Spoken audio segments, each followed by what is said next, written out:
Hello, everybody, and welcome. It's another episode of Let's Talk Broncos. A little late this time. Zach, do you care to explain? Man, I blame professional obligations and me trying to get all our graphics in. We always have the sweetest mailbag graphics in the game. Had to make sure those were looking spiffy. So now we're all ready to go, ready to roll. I'll also say if you have questions, throw them in the comments, and then make sure you're following us over on Twitter at the LTB podcast, so you can be involved in the next one. We really try to get most every single person involved in the mailbag. So if you want to get on the show, that's an easy way to do it. Ooh, yes, please ask us questions in here. We did pull people from Twitter, and Zach, I say we get straight into it. Yes, Let's please. get straight into it. First question from Andrew Farmer: who do you expect to see a year two jump from, Moss or Sanders? So, who is most likely here? Riley Moss or Drew Sanders, Zach? Yeah, I want it to be Drew Sanders. Okay. But if I had to bet, I'm going to say Riley Moss. I think thought he was a fairly clean prospect coming out. I thought we saw some good things from him on special teams. I think he's going to kind of be thrust into that starting job. I think that starting job is kind of his to lose. Whereas I think inside linebacker is a tough position to develop in. And I think we've seen Vance Joseph kind of fail to develop a bunch of these, or not a bunch, but a few of these kind of hybrid, freaky athlete linebackers before. And I'm not feeling, I'm already concerned because they moved him back to edge. And I don't know, that didn't look great to me. I'm hoping he stays at inside linebacker. But even then, I think inside linebacker is a position kind of like tight end, where the NFL game is asking so much of them. It's a position where it takes a while to develop. I don't think there's many linebackers that come in year one, year two, like really good players. Not to say it never happens, but I do think it's pretty rare. One of the, I think you more need to play a guy for a while, let him learn the ropes, make some mistakes, and pick up the feel for the position. It's one where, like tight end, I think it takes a few years. Where cornerback, I mean, it's a hard position too, but I think it's less mentally taxing. So I'd bet on Moss. I would bet on Sanders. I'm here to tell you you're wrong, Zach. Mostly because I don't think I'm asking him to do everything really good to take that jump. Like Sanders, Moss, to my understanding, couldn't do really any, his one job very good. he couldn't go in to get on the field at all, despite injuries. The right away for him was there, and he couldn't do it. Meanwhile, Drew Sanders, at least the guy was getting playing time at multiple different positions, at edge, at inside linebacker.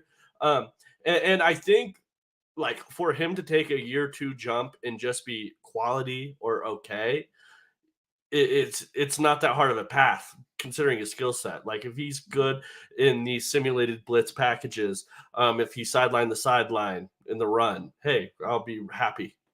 I think that's something I could see happen, because we've already seen flashes of it on the football field.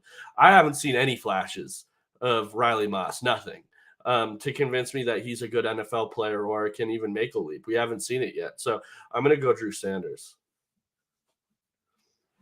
You're muted, Zach. God damn it. I think you make some compelling points there. I don't know. I don't trust him to develop these linebackers. And I think we already see the concerning signs with swapping around his positions and whatnot. Hopefully that was just out of necessity, but I don't know. I'm worried they're already overthinking things. It's another Vance Joseph hyper athlete linebacker. I'm anxious. What can I say? For the love of God, Vance Joseph, stop moving players around to 3 different positions. I'm tired of it. We've seen you do this before. Yeah, we've seen you do this shit before. You do it all the time. It is ridiculous. Okay, next question here. Who do you think is realistically the best quarterback option? Also, who do you think the Broncos should trade for this offseason? Let's answer this in 2. So, who do you think is realistically the best quarterback option for the Broncos, Zach? I think it's probably it depends what you mean by best. I think if you're talking just short term, best for 2024, Jacoby Brissett. I'm standing by it. I don't think Kirk Cousins is realistic, and I think he's the one option that's been better. Jacoby Brissett, the sample size over the last 2 seasons is pretty solid, like 14 games.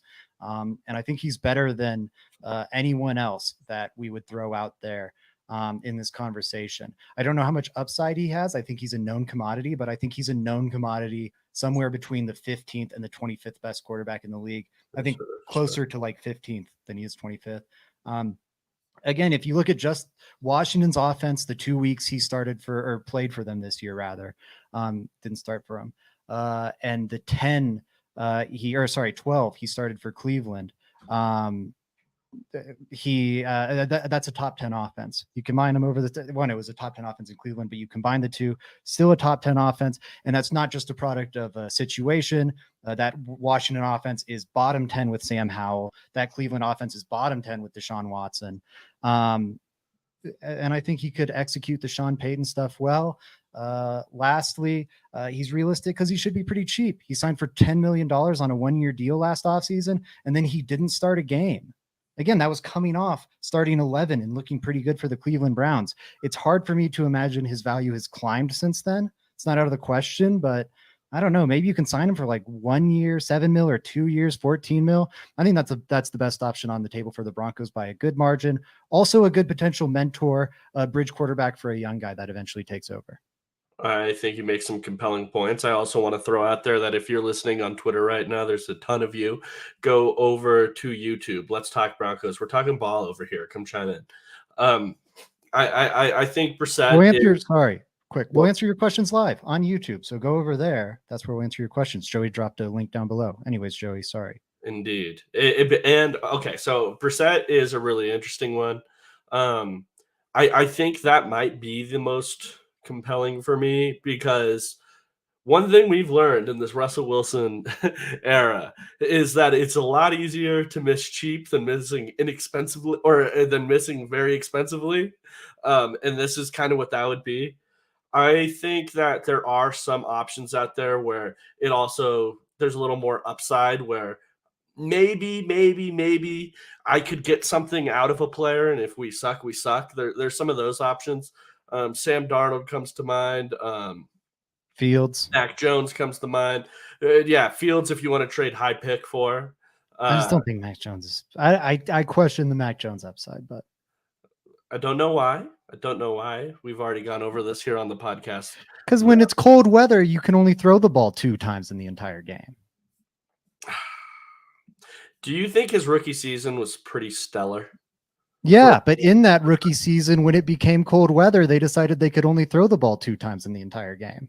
Okay, do you think he could have improved upon that rookie season? In a normal NFL year, would you say a quarterback improves off of potentially, but he hasn't been in a normal situation. He had Matt Patricia as his offensive coordinator. You're doing too much. It's a yes or no. Yes. Generally, absolutely. Generally, yes. For whatever reason, Mac Jones did not. He's gone down Joey, would you say generally you trust a defensive coordinator to nurture and develop your young franchise quarterback? No, that's why we get from Sean Payton. That's the whole point. You're laying out the point for me right now. I wonder if he's broken goods, and I also don't know if he's special enough to compete with a Patrick Mahomes and a Justin Herbert. I think he's like Jacoby Brissett. None of these guys are. That's not the point. Yeah, but Jacoby Brissett, I'm not claiming Jacoby Brissett has the upside. I'd agree. Jacoby Brissett's in that same group as Mac Jones. No, I'm saying a small amount. Maybe the Broncos get a cheap quarterback and they can run the table like San Francisco with Brock Purdy or Lions with Jared Goff or something like that. Yeah, let me know when Brandon Ayuk shows up. Yeah, see, that's another crazy. Everything coming out of your mouth right now is crazy. Let's move on, though. Or actually, we have a second part to this question. Also, who do you think the Broncos should trade? And then who should they trade for this offseason? I don't know if they should do much trading for anyone. I mean, again, we've talked about like the hypothetical Brandon Ayuk stuff. I stand by that. I think if you can add a superstar talent at like age 25 for a single first round pick, yes, I'm doing that 9 times out of 10. There's probably an exception to the rule, but I'd say they're few and far between. would happily make that play. The Justin Fields thing, maybe you consider it. That's the one where I see like upside. I don't know how much if I believe it. Yeah, I'm kind of well. I wouldn't go that far. I do think there's upside for him to be like a decent player. I don't know if there's long-term starter upside with Mac Jones. That is, we're responding to a comment, but back to my point. I think Justin Fields is like that true upside option. He has all the ability in the world. He just needs to put it together. And we saw him put it together a little down the stretch last year. I wouldn't buy into that for what it's going to cost you to do it. So I don't know. We're too rich for my blood. I wouldn't be trading for Justin Fields. I don't think I'd be trading for anyone unless, again, the 49ers look to start shipping off some young superstar components. Like, okay, then I'll listen. Okay, fair. Yeah, I honestly don't think the Broncos are in position to trade for anybody. I don't think they're in position to trade any draft picks at this point. Like, you need to accumulate draft picks. If I'm looking to trade away, it's trading away my first round pick to get more, and that's ultimately what I would say. Yes. That's my end all be all. I would be kind of disappointed if they did that. I don't think you can win. Here's the thing. I think if you pulled NFL GMs or just talked to any NFL GM, successful or even the ones that aren't successful, all of them would say you have to build through the draft. And trading another first round pick in the start of where you're trying to rebuild, that doesn't make sense to me.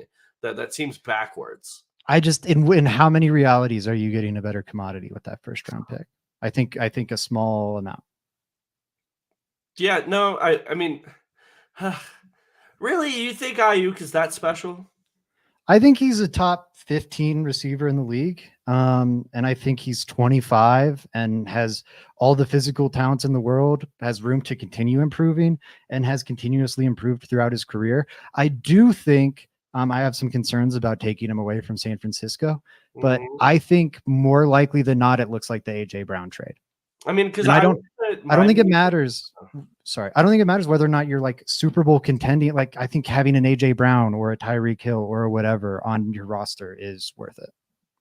Yeah, I just don't think. Okay, I would put my more money on just from my scout eye, and if I would be wrong, I'm wrong on it. But I would think that immediately 3 wide receivers come to mind that I would project being better than Brandon Ayuk.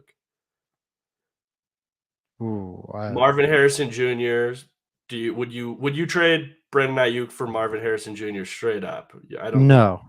But at Malik Neighbors, I'm thinking about it. I'm thinking about it. I'm definitely not. I think Neighbors and Marvin Harrison Jr. are this close from Neighbors being just the prospect. He is. This draft isn't CeeDee Lamb, Jerry Jeudy, and those guys. It's not. You have 3 guys that all are better than CeeDee Lamb. Prospect-wise, you're grading out Marvin Harrison Jr., you're grading out Malik Neighbors, and you're grading out Rome Odunze higher than Ruggs. You're grading them out higher than Jeudy, and you're grading them out higher than Lamb. Out of that draft. Corey Davis was graded out higher than those guys by a lot of people. And like, I agree. I don't know. Neighbors is where it gets tough for me because I do think Neighbors is awesome, but there is a very real chance with all of these draft prospects that they end up being nothing burgers. And Ayuk's not that. He's a superstar talent at just 25. And you have tons of money going forward. You don't have it in 2024, but he's not expensive in 2024. He's expensive 2025 and on. And in 2025 and on, the Broncos are going to have to they need to find players to spend money on. They don't have players to spend money on for 2025 and beyond. And we can figure that out later. Once the Broncos have a little bit. It's how you end up being friggin' paying TJ Edwards $15 million or whatever. Or just you just draft players that you are good, like all the good teams have done, right? Or trade for good talent, like the Rams, like the Eagles, whatever. All like the Chiefs. It's okay. We're getting stuck up. Standing by it. We'll argue about this. Oh, and Trip Seegers. I know this guy. I know this guy pretty well. I'm somewhat familiar. Will the Broncos address the quarterback situation through the draft or through free agency? I think free agency, Zach. Wait, what do you think? I think through the free agency, I would be surprised. Like if we're talking about who is the primary starter for this team, I think it's going to be a veteran, whether that be Stidham or Brissett or Darnold or Jimmy G, whatever. I think they probably draft a guy mid-round though too, Spencer Pratt. I think we see, and it's tough with the limited draft capital, but I've got a feeling they'll take a mid-round flyer on a guy just to see what they've got. Do you? Okay. I again, I don't think this is with how rare it is to hit quarterback after round 1. Unless the Broncos' plan was to go in there with that mid-round quarterback starting the year and just saying maybe we have something or maybe maybe we don't. We're just going to be really bad. I wouldn't do it. I think the Broncos they're so limited at draft capital. It's hard for me to say it'd be worth taking anybody um, a quarterback in the mid round, unless it's the 12th pick. That's the only way I'm taking quarterback this year. I really do think so. I ultimately think the Broncos will punt on this quarterback class altogether. Maybe they take somebody late. I don't think they're going to do it in the mid rounds this year, though. I hope not. Yeah, I just don't see it happening unless they were literally just like we're drafting Spencer Rattler with their 3rd-round pick and he's starting the year. Like that's the only way I think I could validate something like that. Yeah. I think it's a wasted pick unless you're like a win now team and you know you're drafting a backup, because right. even like the backup or a rookie quarterback contract is cheap for a backup as long as it's not a first rounder. Fair. I think that's fair. Which pending free agents are most likely to stay put? So I imagine these are free agents departing from the Broncos. Zach, what do you think? Yeah. It looks like Lloyd Cushenberry's gone. I think of the big ones, PJ Locke, I think has a better than expected chance of coming back. I feel like he's getting tabbed as a guy the Broncos are definitely going to lose. I personally don't see that. I think Will Lutz also deserves to be in this mix. He's probably a little more likely than PJ Locke, though I don't think he'll get franchise tagged. But he's a kicker. It's a little less fun to talk about. Sure. PJ, friend of the show. I think he'll be back because the Broncos don't have great answers at safety right now. They've got Simmons, but I think there's maybe not a very good, but there's at least a good chance he's traded this offseason as the team kind of strips things down and preps for this rebuild. And beyond that, it is very, very murky at the position.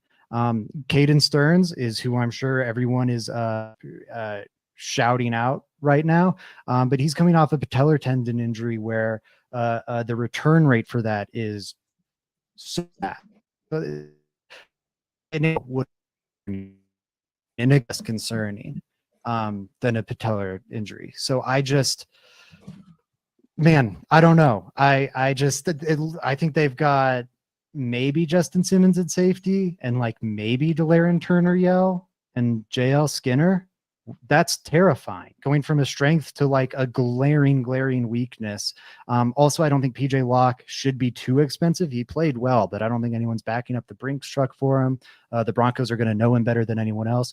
I think that's just like no brainer. Re-sign him. Take care of your own guys. Good for locker room morale. It's a position you need. Yada yada. Right. I think PJ Locke probably gives you your strongest option too. I mean, I'm just reading some of these names. Like, I don't think K1 Williams has a great shot. I think Will Lutz is maybe just the other answer. The Broncos have to re-sign Will Lutz. You traded for him last offseason. He had a really good season, and now it's about retaining him and keeping the special teams unit good. That would be my take. I don't think they have a great shot at Lloyd Cushenberry. I don't think they're going to want to do it with the money he's going to demand. Like, am I that head over heels about Adam Troutman? Maybe the Broncos do bring him back, another guy they traded for. That's a guy I could see coming back. But outside of that, it's hard. It's hard to pick some names on here that I think the Broncos are going to re-sign. Yeah, I'd agree. I think Jewel's gone, unfortunately. I feel like that writing's on the wall, which makes me really anxious because we were just talking about Sanders is a bit of an unknown. He could make a year two leap, but it's something you're hoping on. It's something you haven't seen yet. And Singleton, I thought, was really rough last year. So a front seven that was one of the weakest points on a shaky Bronco roster could take a big hit there. But I think he's maybe least likely to resign. I hate seeing that. I think your Adam Troutman call out's a good one. I feel he'll be so cheap, and then they need the tight end depth, and I don't know. Feels like a near certainty to me. Sean Payton will bring his guy back. Yeah, I absolutely agree.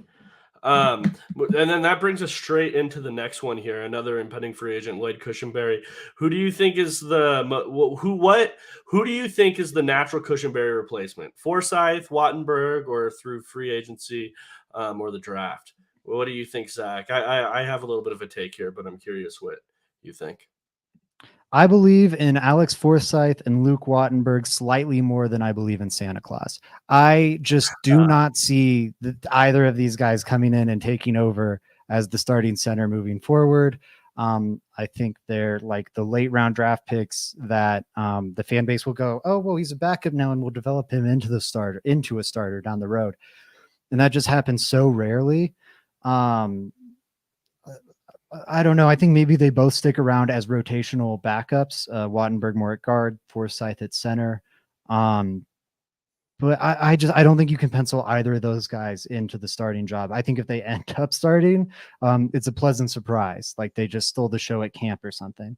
I think more likely than not, it's like a reasonable veteran stopgap, especially considering this free agent center class is weirdly strong. Like there's a lot of options. 4 teams to target at center. Like Cody Whitehair has played center some. He's coming up. He's expensive though. Connor Williams, Brian Allen, Andre James, Aaron Brewer, Nick Allegretti, who's been a backup for the Chiefs, but came into I forget if it was the Super Bowl. I think it was the AFC Championship game and played really well. He played in the Super Bowl too. I forget how he played in that one. Lots of guys. Connor McGovern, you could bring him back for cheap. Matt Hennessy, Will Clapp. Will Clapp was a guy who Sean Payton drafted and will now be a cheap center on the market. Bayadash, who's played some for the Cowboys. For the Rams too. Started this year, last year for the Rams. Well, Nick Harris. There's a lot of guys that there's a lot of starting centers out there, or at least guys that have been versatile backups on their team, and you could sign them for a cheap stopgap deal and they could be your starting center for a season. I think that's by far the most likely option. Yeah, I could even see the draft. It's heavy on interior offensive linemen in the draft, and there's a few centers that would come in and be day one starters for the Broncos as well. So I could see that. I think the most realistic is free agency, like you said, though. Just having a stopgap, I don't think they're going to go out there and sign a center to like a 4-year deal or something like that. I think if you're looking for the big investment, that'll come through draft picks at center. That's the only way I could really see it. The Broncos traded down in the first and ended up with JPJ or even further down. If Graham Barton would be a terrific center option out of Duke. Like these guys could be fantastic centers for the Broncos. There's a sick part of me, and I do recognize Nick Kendall, another analyst in the Broncos community, put out a tweet kind of to this point that Joey and I have debated about plenty, but about positional value for the Broncos in the draft and how they're kind of in this rough cap situation. So in my opinion, they should, prioritize premium picks early, or premium positions early in the draft. We don't have to rehash that argument, but I'm going to buck that belief hard with how much I love Oregon's JPJ. I know. I'm not saying it's gonna be consistent or line up on a spreadsheet. It's not going to. But my God, that guy is so fun to watch play football. He's an absolute menace. He totally fits at least the identity Sean Payton seems to be building with the Denver Broncos. Total athlete, mauler's just gonna beat people up. And man, all of a sudden you turn what's looking like is going to be a question mark moving forward on the offensive line at center, and turning it into a future strength. Outside of doing that, because like you said, I don't think they're signing the big name veteran. It's hard for me to imagine them finding like their long-term center this offseason. Again, it's not a move I'm pounding the table for, but if they did it, I couldn't lie. I'd be a little happy. I'd enjoy that a bit. Zach, whoever drafts the Graham Barton kid out of Duke, he'll be starting this next year too for somebody at center. That's the name. He's been mocked in first rounds, later than JPJ, but still type of first round type prospect you're getting there. And also, it's like with how much pressure teams are getting from the interior defensive line nowadays, is it really that low of a positional value? I think it's at least increased recently. Interior offensive line and specifically center, where it makes it easier, and also the highest hit rate of any first round. Zach, you like this? The highest hit rate of any first round position does happen to be the interior of the offensive line. It happens more frequently than all the other ones. I'm guaranteeing almost a second base hit there. Yeah. Well, and because you're not taking a guy in the first round unless they're an absolute stud, and that's what JPJ is. But again, what is the natural replacement? I think a cheap free agent. Because to counter what we're saying right here, the reason center has a little bit of a low positional value is because you can go out in free agency and find a viable starter for 3-4 million. Absolutely. Absolutely. Okay, another question here. Jolene asks, how many comp picks do you think Denver can acquire for the next draft due to players walking? What do you think? I don't know. Yeah, it's tough. The comp formula, of course, is secret. I will say I don't think the Broncos are going to make many like Why is big. it secret? Does anyone know that, by the way? I don't know. The NFL just doesn't want people manipulating it, but like all the NFL teams have cracked it by now because it's been out for long enough that but whatever. I don't know the specifics. You can find approximations. I tried to find it in time before this show and couldn't find like a calculator for like, well, what if they let Cushenberry walk in? Yada yada. I don't think they'll make many signings. I think they'll have a couple big departures with Cushenberry and Jewel. I'd say they probably end up with like 2, maybe 3. If like Let's Go Somewhere, or if someone else gets it, like PJ Locke, someone else could get a decent contract. But I think they probably get like 2 mid-round picks. I don't think they'll be getting one of those thirds, but like a 4 and a 5. And again, this is like shots in the dark. 4 and a 6, something like that feels about right for me based on my understanding of the comp pick formula. Okay. Fair enough. And let's move on to the next one. I don't know, so I'm not going to answer. I have no clue. Moving on. Who is your favorite target in free agency at any position? Zach? Jacoby Brissett. Oh my God. It'd be nice to win that one. Yeah, who are the top free agents? Give me yours. Buy me some time really quick to think. Juwan Jennings. Give me a little cheap inside wide receiver from San Francisco, who I know is going to block his ass off, and I think he has more in the tank as like a receiving target as well. And I don't think it'll be that expensive. That's the type of move I am looking for this offseason. I'm not looking for massive game-changing moves. The Broncos just don't have that type of money. So ultimately, these Juwan Jennings little moves, role players are what's going to happen, I think. Yeah, I love the Juwan Jennings pick. At first, I thought Juwan James when you said it, and I was like, why him? Why are you looking for that reunion? But Juwan Jennings, I think, would be perfect. They need some juice. They need some extra weapons.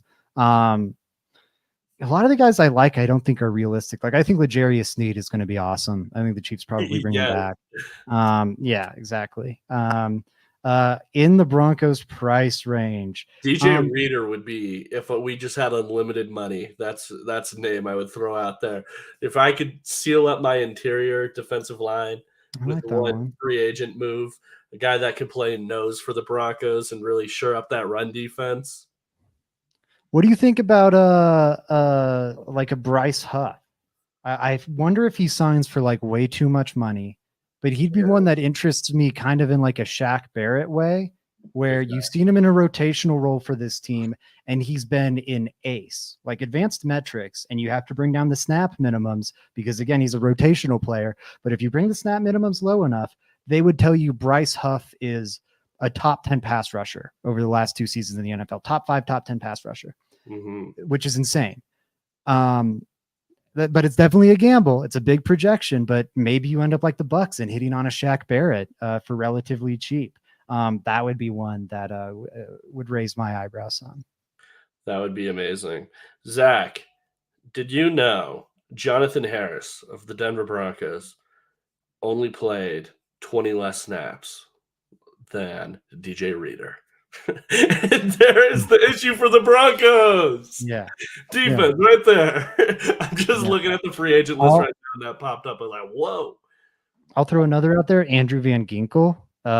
He's done a lot of like special teams linebacker stuff for the Dolphins, has made a lot of splash plays. And then this year they moved him more to edge role. He played a lot more edge than he has in the past, and did a really good job of it. And I think kind of with Vance Joseph's creative pressure packages and whatnot, I don't know, he could be a good piece to add to the mix. Okay. I think they could use another edge. Those are the kind of like buy low, maybe you hit on something options that are piquing my interest right now. Fair enough. We have another Jolene question. Oh wait, no, we don't. We have the same one twice. And then we're ending it off with an LTB mail or lightning round. Zach, first one from Josh Steele. 5 guys are in and out, straight up. In and out. Or no, 5 guys. I totally got confused for a second. I don't know how I screwed that up. 5 guys. 5 guys all day. I don't even think that one's cool. Not as long a wait. It's a little more expensive, but the food I think is just way better. It's worth it. In-N-Out's like a Wendy's burger, in my opinion. It's not that different from like other fast food joints. And Zach, can you let them know where to send the hate? It's at Zach_Steve. At Remastis 303. Perfect. And then we have one from Tim Wentz. Do you think Drake May is 3 first-round picks, including this year? A second PS2. I imagine he's saying, a second PS2 Simmons, Bulls, and Sutton or Judy better than JJ McCarthy. And so I'm going to answer this 2-part. 1, no. 2, I think this is kind of transparent with what Tim's trying to do here. He's in the chat. But it's the thing that's kind of transparent. The rhetorical goal this question has is Drake May 3 first-round picks, a second-round pick, Patrick Surtain the second, Justin Simmons, Garrett Bowles, and then one of the 2 receivers better than JJ McCarthy, implying that's what you would have to sacrifice in order to get Drake May instead of JJ McCarthy. And if he's not that much better than JJ McCarthy, it's not worth trading up. Here's the problem with that argument. That's not the fucking price. That price is absurd. 3 first-round picks and Patrick Surtain, and then you're piling on like 2 more All-Pros on top of that? Are you insane? Well, no, that's not. Let's break it down. How many first-round picks actually? If I were to trade away PS2, I'm hoping to get 2. Right? Yeah, so that'd be 5. So okay, and then Simmons maybe a third, Bulls maybe a third, Sutton maybe a third, Judy maybe a 4th. That's ultimately, I think I would put it down kind of like that. Yeah. Tim says no. I mean that we would have to trade those guys to make up for the lost draft capital. Oh. Wait, what, the lost draft capital? Not to like get it back, because like you're losing draft capital, so now you have to strip it down to get it back. Yeah. But then I guess you're not losing those picks, right? If that's the argument, then that's not part of the like, is he this much better than JJ McCarthy? Because you're still having those, like, is it better than JJ McCarthy? What did Joey just say? 2 first-round picks, 2 third-round picks, and a 4th. Yeah. Or whatever. Is Drake May and all those picks better than just JJ McCarthy and all those players? I'd rather have JJ McCarthy and all the picks. Ultimately, I do kind of agree with Tim in that his larger point, in that I don't think it's the year to trade up to the number 2 or number 3 spot. I could validate taking the pick at 12. I have a really hard time envisioning the Broncos actually putting building blocks around this player because they don't have any. I feel like you're closer to what Carolina has done, and you'd be even in a worse situation than what Carolina did. Because you'd have to trade. You're dealing with less, and then you also have less to trade to accumulate capital. Like it's just really hard to imagine the Broncos being good moving up that far. I agree with that. Okay, that's ultimately his point, but let's drill down to the point he's making right here, which is, Joey, would you rather have Drake May and all these draft picks that you get for trading your veterans, or all your veterans in JJ McCarthy, but not premium picks, because you have to trade? So, okay, you get Drake May, you get a lot of mid-round picks, but you lose your premium draft picks because you had to trade up for Drake May, right? That's door number 1. Door number 2, okay, you keep all these veterans, and you get JJ McCarthy. Which is better? Keeping the guys and JJ McCarthy. I disagree. Give me the picks. Give me the picks and Drake May, and let's ride. How much is Justin Simmons aiding Drake May's development? So now you are on trade PS2 train. It's just I've said this since the beginning, Joey. This is what the craziest part of our trade PS2 disagreement. I'm only willing to do it if it's for a quarterback, because I think that's the only way you can recoup the value of what Patrick Surtain is. Meanwhile, you're willing to trade Patrick Surtain for anything but premium assets. You only want to trade him for anything that isn't a quarterback. You want to trade him for like 2 late round firsts so they can draft Peyton Turner. No, I don't like this little art. We're not getting into it on this. We're not getting into this on this. The selection of the Sean Payton worst picks.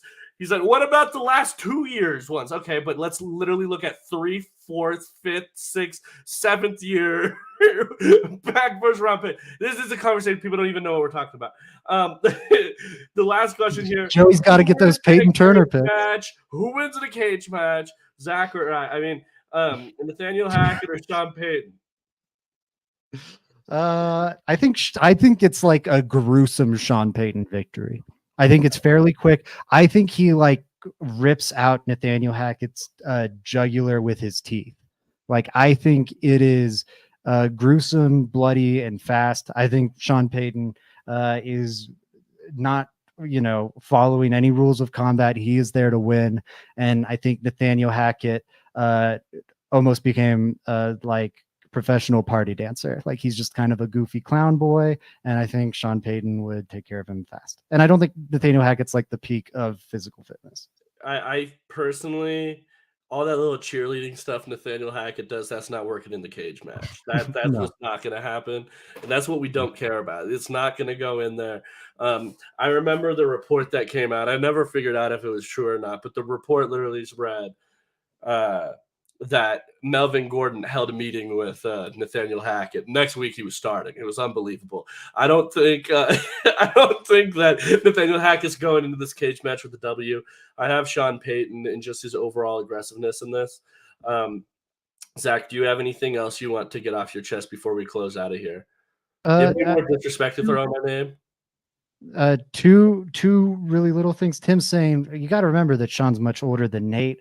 I would say Mike Tyson's much older than me, and you're picking Mike Tyson. I do not care. I did Nate Hackett against most adults. I'm picking most adults. I don't think Hackett has it in him. That's one. Two, I didn't make a graphic for my little mailbag question, but I did want to throw it out because I think it's a fun one, Joey. I don't know if you saw it. Ask it. Hypothetical here. It's a would you rather.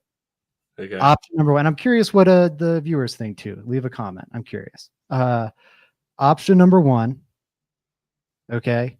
Okay. I'm ready. You are guaranteed. This is like a magical, like a genie offers you this. Okay. Oh, don't worry about how it's going to happen. It's just, it's going to happen. Okay. Option one, the Denver Broncos are granted a quarterback that will be a top 20 quarterback for each of the next 5 seasons, at least. Could go longer than that, could, end right after 5 years. And when I say top 20, like Josh Allen has been a top 20 quarterback for the last 5 years, but I'd say like Andy Dalton was a top 20 quarterback for the first 5 years of his career as well. So like that's could be high ceiling, could be low ceiling. You don't know. Okay. All I'm guaranteeing is the floor. Okay. That's option one. Okay. You got it? Okay. Option two. Patrick Mahomes and Andy Reid are banished from the AFC to never return. And maybe it's to some like beach in Barbados. Maybe it's just to like the Washington Commanders, but they are banished from the AFC to never return again. You're going with option two? Go send them to the Washington Football Wizards and get them out of here. Okay, I'm 100% with you. All of my replies, or the overwhelming majority of my replies, were option one. Just like I want the Broncos to get some level of quarterback semblance. I think life would be so much easier if you just had those two guys out of the division for like the next 15 years. I think your life would be so much happier. The other side of this? And you can find a top 20 quarterback a different way. I'm sorry, what? People were debating the other side of this. A majority of the people wanted the top 20 quarterback. You guys are lunatics. I got to throw it out there.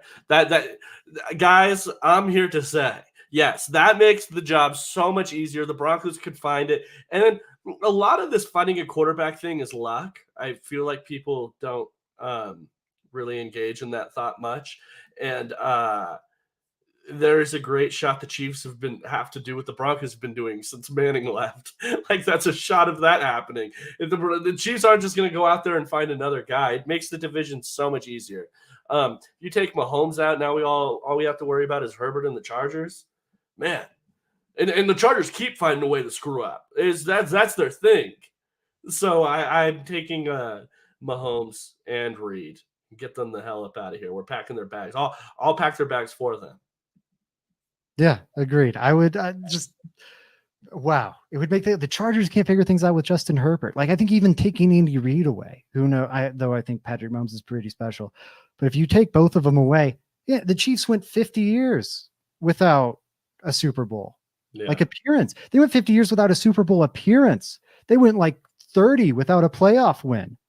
Even when they had Andy Reid before Mahomes came along, get those two out of there. And I think, like, I don't know, maybe they figure something out again, but I think they're probably just a normal NFL team. And here's the other benefit that is going to get buried because it's less important. You'd get to enjoy Mahomes and Andy Reid now, which, like, I'm sorry, they're fun football. They play a fun version of football. We just can't enjoy it because they're making Broncos fans' lives misery. If they were like with the Carolina Panthers or whatever and didn't hurt us at all until the Super Bowl, you could root for them for 15 weeks of the season or so. It'd be nice. I can't even imagine that. It's like a short circuit in my brain rooting for Andy Reid or Patrick Mahomes at this point. It's like not possible. Like I said on Twitter, I am going to I don't subscribe to this whole idea that I have to appreciate greatness. I'm going to hate the entire way through. From start to finish, I will be a hater. I don't care how many Super Bowls, no matter what happens, I'm hating. But yeah, guys, I think that's all for today. Zach, make sure you're following him at Zach_Seegers. Again, we have some really exciting Let's Talk Broncos news coming soon, very, very soon. Zach and I were talking about today, and it's exciting stuff. And yeah, just make sure you're liking and subscribing the stream. So next time, guys, go Broncos.